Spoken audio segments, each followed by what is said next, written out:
Good morning. Ayan, ang daming kortina. Magkakabit ako ng kortina ngayon kaso hindi ko alam kung paano. Ito guys, ano na to, na dry, tawag ba dito? Napa-laundry na to 3 years ago. 3 years ago pa yata ito. Ang huling napa-laundry. So, ngayon, katatanggal ko lang sa plastic. 2019 pa to nung napa-laundry. 2019. Huling napa-laundry.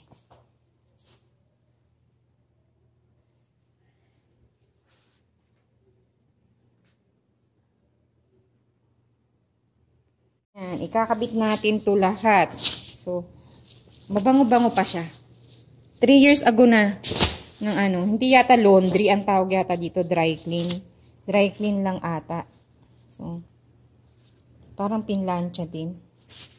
Kami nito, dala sa laundry shop. Pero hindi ko alam kung paano sabit ba dito. Kung dry clean ba.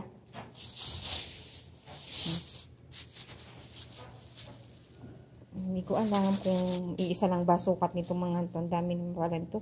Pag mansion pala bahay mo, ganito mga kurtina mo. Yayamanin. Hindi ko alam. Tinatanong ko pa si madam kung kasi merong yellow nasa baba na yung yellow. Tinatanong ko kung alin yung sa baba. Kung ito rin ba yun o pero wala yung yellow. Mga kolorete lang niya. Ganito lang ang meron yung yellow pero walang kurtina. Asan yung mga kurtina nun? Tapos ito guys, sobrang stock niya. Lalaban to kasi naninilaw na. Mga lalaban yan. Sobrang dilaw na. Ayan. Kasi yan din yung paggagamit ko sa kanila. So lalaban ko muna. Kasi darating sila, wala silang tuwalya. Stock na. Na-stock kasi yan Malaban muna. Para may magamit sila. Grabe Sobrang tanda na daw nito mga tuwalya na to. Pero sana matanggal pa. Clorox na lang natin. Iku-Clorox na lang. Ay, nako. Tapos maano sa araw. Kaso wala akong dryer. Yan. Maibabad sa dami niyan. Ito munang mga puti. Dami rin. Sayang naman naninilaw. Ito may mga pangalan. Ito may pangalan pa. Yung kay Boss Charlie nandoon. Tumalaban. Ang pangalan.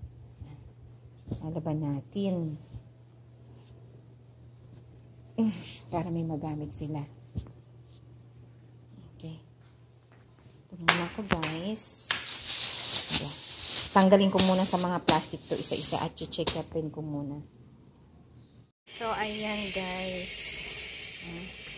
Lalaba ako ng mga tuwalya ngayon. Kasi ito yung mga tuwalya pa nila madam sa taas.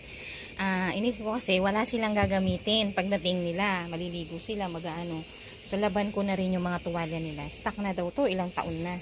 So, tagal na panahon na. Hindi ko alam kung mapapaputi ko pa. Pero, itatry ko. Clorox na lang. Sayang din, magaganda pang tuwalya. Alawan ko muna. Kasi, tapos, babad ko na lang siguro sa sabon at Clorox. Kasi wala na rin. Talagang dilaw na siya. Pero, gawa natin ang paraan. Para may magamit naman sila pag uwi. Sayang naman tong mga to. Tagal na rin na hindi nalalaban. Pati yung ibang mga bedsheet, kumot, lalaban ko. Kasi, ayusin ko yung bahay, tapos bisan ko, maglalagay ako ng kortina. Yan, palitan natin yung mga bedsheet nila doon, yung mga kama. Para pagdating nila maayos. Ay, naku, sobrang dilaw na talaga nitong mga to. Sa pagkakastak. Diba? Nagiging ganyan talaga. Pero baka pumuti pa naman yan. Lagyan na lang natin ng sabon at bleach. Ito pa, oh. Pero unahin ko muna yung mga puti. Sa decolor na lang to kasi ba mamuti ito pag sinama ko. Ito yung Pride ng aking sabon. Pride, baka naman. Baka naman. Ayan, pinaiikot ko na siya. Pero naninilaw yung tubig. Ibig sabihin, baka matatanggal talaga yung pagkakadilaw niyan. Maluglugan muna. Alnawan muna natin. Tsaka ko papalitan ng may sabon tapos Clorox. Baka din mamuti siya. Tagal na panahon na silang hindi nakakaligo. Ayan, oh. Continuous yung tubig ko. Kasi para hindi mahirapan yung washing. Marami pa guys. Meron pa akong mga punda. Tapos yung mga bedsheet na maninipis. Maninipis lang naman. Medyo malalaki makakapal. Hindi ko gagamitin kasi mahirap maglaba. Ito lang yung washing ko. Hindi man siya ganun ka pang heavy duty talaga yung mga mabibigat. Pang heavy duty na washing. Dito maninipis lang ang kailangan. Hindi iikot kasi pag makapal. Pag mga comforter hindi kaya ng ganito.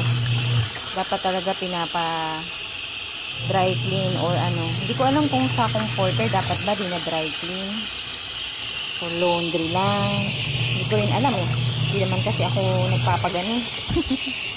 washing lang ako, washing ganito. Ang ganda kasing maglaba ngayon guys kasi maaraw.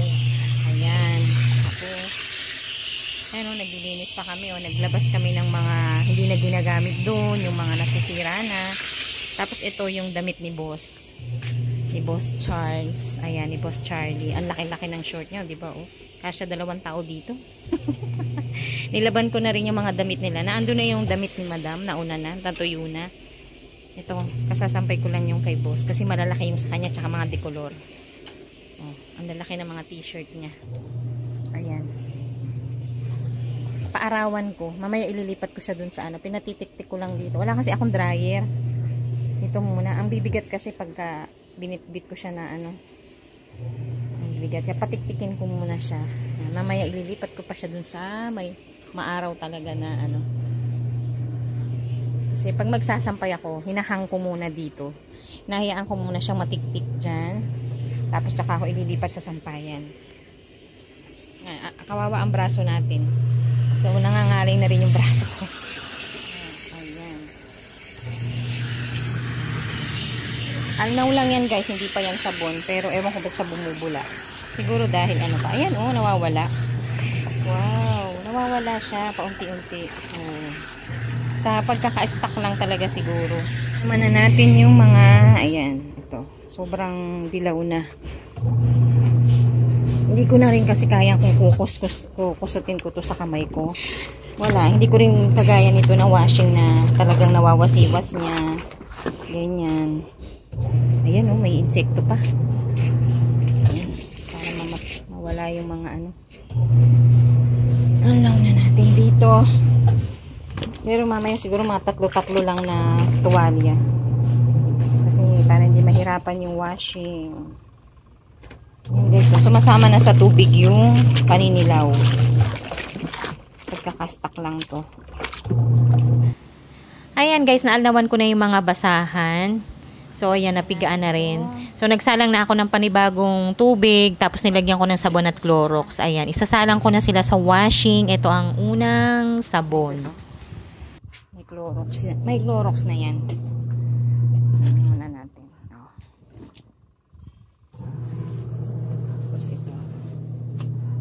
Yan ang maditilaw. 3 muna. 3 para makaikot ng maayos.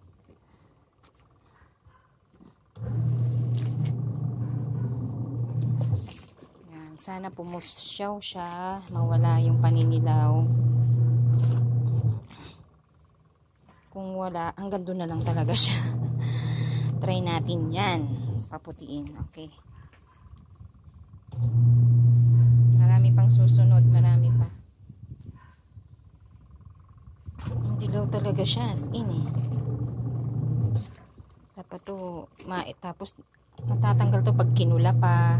Yung kaso, hindi na siguro. Basta importante malaban. Kahit madilaw yan, tuwalya pa rin yan. Tapos, importante, malinis, mabango. Yan.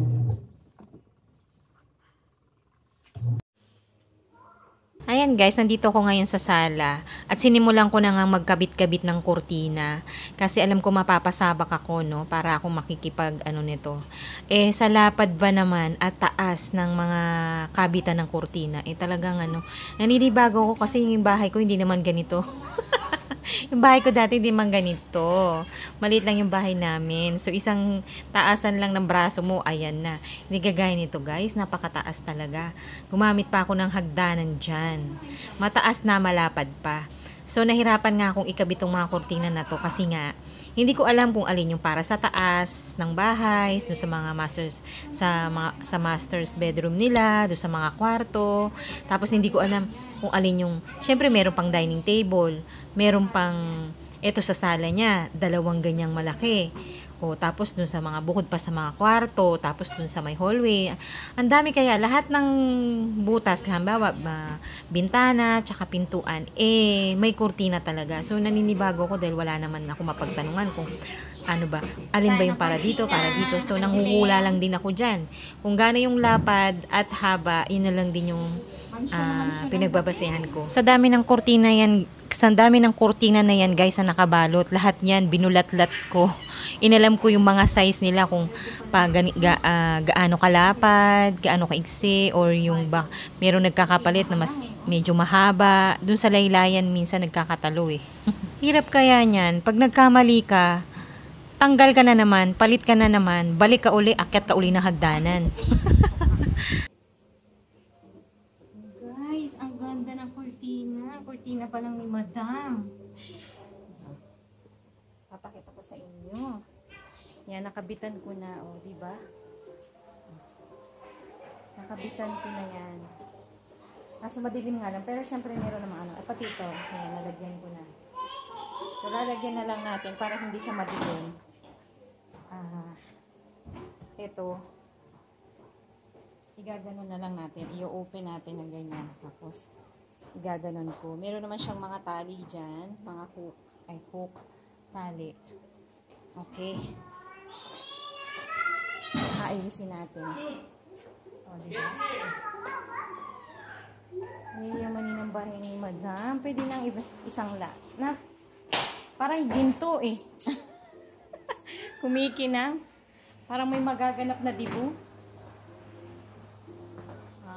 Paskong Pasko. Christmas na Christmas. Diba? Pag gusto mo na maliwanag, igaganito mo lang siya. Meron siyang mga tali dyan na ganyan. Ito yung mga pinalaundry namin dati, noong 2019. Nung dumating sila. Tapos, mula nun, iniwan na lang namin dito na nakabalot niya, naka-plastic. Ngayon lang naikabit, 2023 na.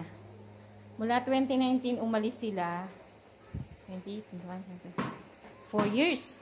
4 years nang nakaano yan, ngayon lang uli magagamit. Diba? So, marami-rami pang gagawin. Nakakadalawang kabit pa lang ako, pinapawisan na yung kilikili ko tsaka singit ko eh. Ha?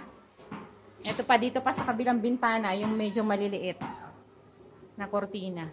Hindi ko kabisadong ikabit to, inano ko lang eh. Kung alin lang yung malalaki, malalapad, binilang ko.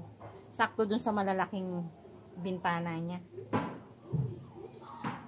Okay naman yung haba. Mahaba din siya. Ayan, mahaba siya eh. Ayan, papakita ko siya sa inyo pag buo na, pag okay na. So, ngayon, hindi pa tayo tapos. Meron pa akong gagawin, guys. Doon pa, magkakabit pa ako sa kabila. At eto na nga, guys. Eto na, nandito na ako sa dining area. Ito ang dining area. Ito na yung huling-huli kong kakabitan ng cortina, guys, kasi nakapagkabit na ako sa taas, tapos sa baba, sa sala, at ito yung huli. So, ayan, medyo dumidilim nga lang pagka nakabitan mo ng ganito, pero maliliwanag naman yung ilaw, kaya ayan, pinabuksan ko rin sa anak ko yung ilaw kasi medyo nadidiliman ako. Ayan, oh, binuksan niya na yung ilaw. So, Eto muna guys, sa susunod, meron pa akong next video para sa mga, kasi meron pa akong ikakabit na accessories dito eh. Hindi lang yan yung design yan. Meron pang isang kurtina pero pag-aaralan ko muna kung paano pa ikakabit yun. Kasi first time ko rin magkabit ng ganun na may accessories na ganun. Kasi ganito lang naman ang style ng kurtina na gagamit ko. Yan muna guys. Thank you for watching. See you next time.